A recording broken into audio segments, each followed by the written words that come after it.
Welcome to Estela Kanoviya Shares podcast. Today's episode is on intentions. Do your intentions equate to your actions? In this episode, we speak about how intentions and actions are very different, and how most people, although with good intentions, do not have the right actions that follow accordingly, which in turn creates negative consequences or results that are not intended to be a certain way. I hope you enjoy this episode and this podcast, and if you do, feel free to follow us, share, and like. You may choose to find us on Facebook, Instagram, or YouTube at Estela Kanoviya Shares. That is ESTELA spacing KANOVIYA. Do feel free to connect with us, and we hope to hear from you soon. Take care.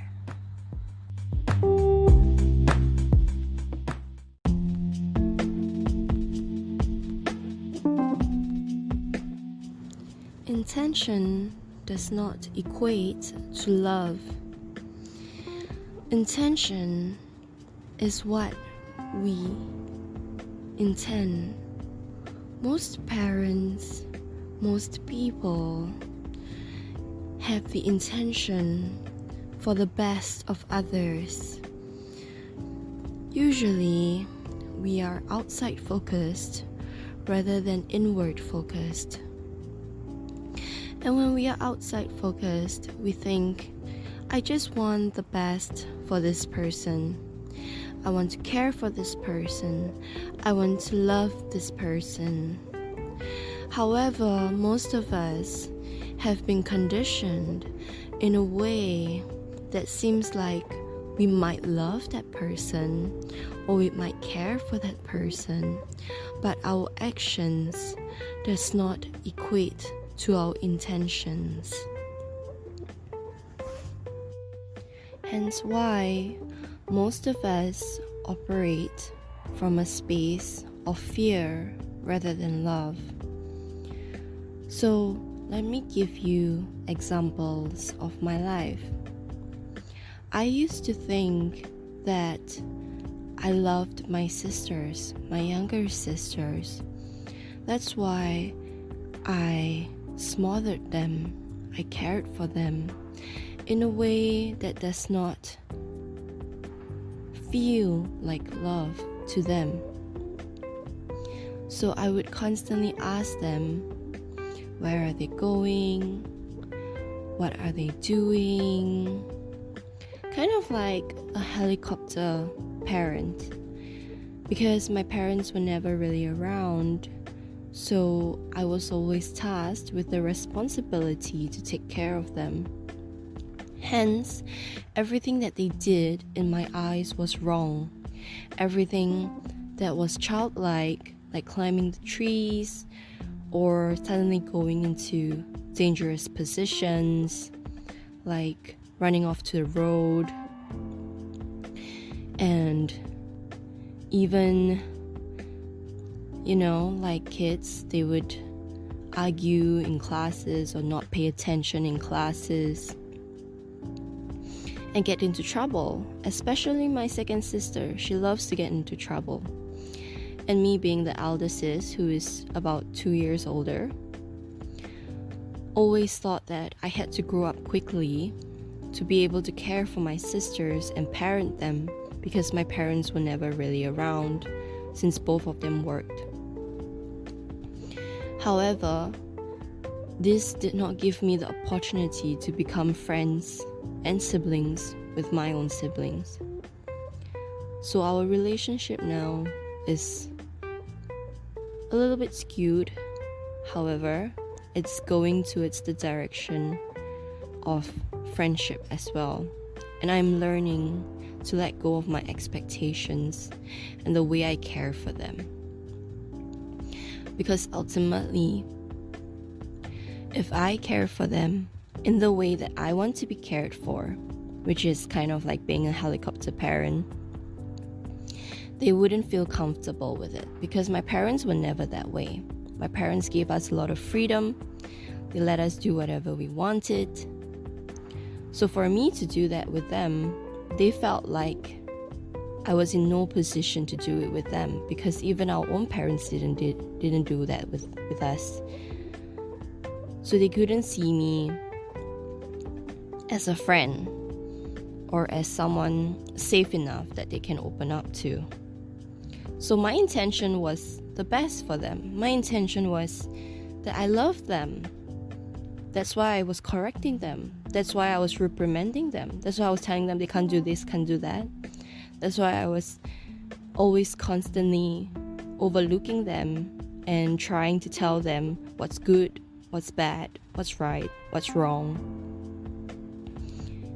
And telling them, they can't be friends with such people, or they can't treat people that way. They have to have good virtues, etc., etc. Which is the things that my own parents taught me, my dad taught me, and I wanted to teach to my own sisters. But at the same time, I was also really selfish, because being the eldest, I also wanted a lot of things that I couldn't really get when you have two other siblings and you have to constantly share. But it became in a way that my two younger siblings would share things and I would just have everything to myself. It became that way. It became a privilege. I became the one that had to have my whole world surround me. And this led to a lot of hidden anger within my siblings, which I was not aware about until much later.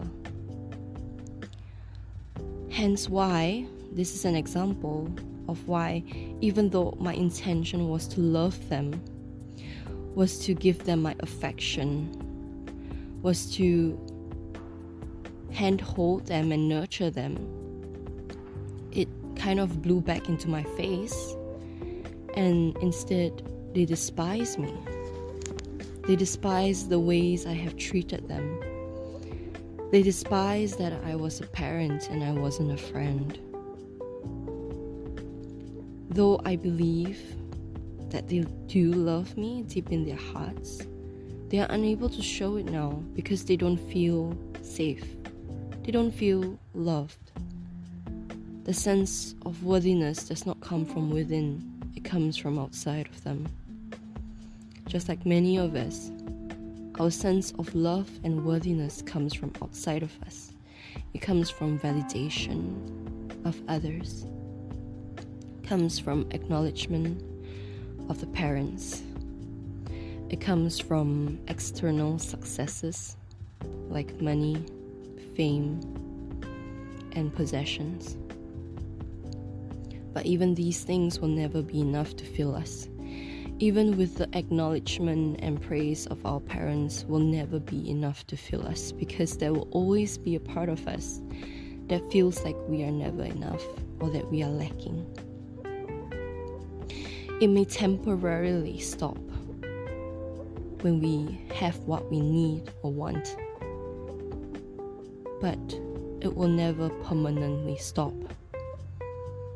Because this need is already conditioned in our unconscious. Unless we get to that need and learn to meet it ourselves, it can never be met by anyone else, especially if you are above 20. Because after the age of 20 is when you are a full-grown adult and your conditioning is not so much prone to external circumstances anymore.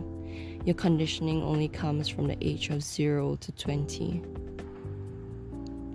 And so everything will repeat again from then.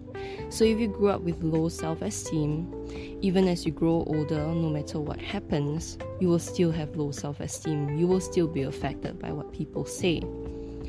Hence why many of us are embarking on journeys inward to self-development, into self-help, into spirituality, to help ourselves discover our inherent sense of worthiness and love without the external need for anyone else.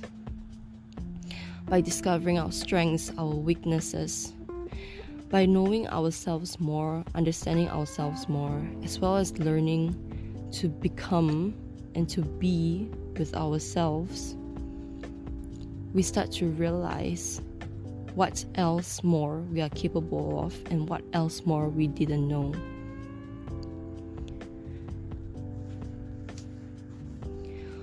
So, a method I would like to share today is the Ho'oponopono cleansing method. It may or may not work based on your intention, which is strong or weak, especially in your feeling and your meaning of each and every word. However, this Ho'oponopono can help to cleanse many energies and bring you and your loved ones back to the state of zero, which is the blank state. This especially helps people with relationships that are struggling, not necessarily romantic relationships, but any kind of relationship really. But you must understand that even with intention, it is not enough. You need action to accompany it. So for myself, how I have changed towards my siblings is that I start to have more empathy for them. I start to have more understanding towards them. I start to change my thinking in a way that although it seems like they do not love me, certain actions, certain mild, subtle actions make it seem like they do. For example, even though when I speak to them, at times they ignore me or they don't hear me, there are times where they suddenly give me gifts for my birthday, or they'll ask my parents whether I have eaten without me knowing. And this small acts makes me feel loved and appreciated.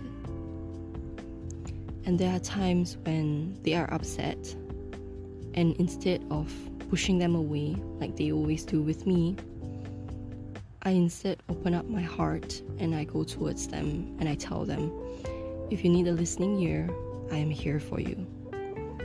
If you don't want to speak, I'm also here for you. So instead of trying to smother them or give a lot of affection to them like I want to receive, that's why I give so much of it, which they find really annoying. Instead, I learned to give them a lot of space, a whole lot of space, and a whole lot of more of acceptance. And that is love. That is true love. It's not the kissing, the hugs, the giving of things or teaching or helping. That is love. That is not true love. True love is unconditional acceptance. True love is unconditional giving of space from the heart, from your actions, of meeting their needs, their wants. And of course, we cannot truly meet any of their needs or wants, but if they require space, we give space. If they require a listening ear, but they don't want to speak, we just sit in presence with them. All these things are love. Love is not scolding, reprimanding, telling them what's right or wrong, telling them to cultivate certain virtues. These things are conditioning by our society. But they are not love. They are nice to have, yes, but they are not love. Love is unconditional acceptance. Love is accepting and loving another person exactly just as they are, without any conditions, without any judgments, without any need for them to meet our need at all. That is true love. So for the whole Ho'oponopono cleanse, it is 4 phrases. The first one is thank you. The second one is I'm sorry. The third one is please forgive me. The fourth one is I love you. Thank you. I'm sorry. Please forgive me. Thank you. I love you. I'm sorry. Please forgive me. Thank you. I love you. And what these 4 phrases mean is thank you for our gratitude, to show our gratitude, our thanks in every situation. I'm sorry because we all have a certain responsibility in every situation we are in. Half of the responsibility is always still us. Hence the I'm sorry and please forgive me. Please forgive me because I hold myself accountable. I hold myself responsible for the actions, for the thoughts, for the feelings I created, I had in that situation. I love you because of unconditional acceptance, unconditional love. I hope this episode has served you well. And if you feel like this podcast and this sharings and this episode has impacted you, or you felt like you have learned something, or even unconditioned yourself to something, please connect with us, with me, on Facebook or Instagram, as written in the description box below. Please contact me. Please share this with your friends. Please like it or share it with your family. And I am looking forward to connecting with all of you. Thank you for listening. Have an amazing week. I'm sorry. Please forgive me. Thank you, and I love you.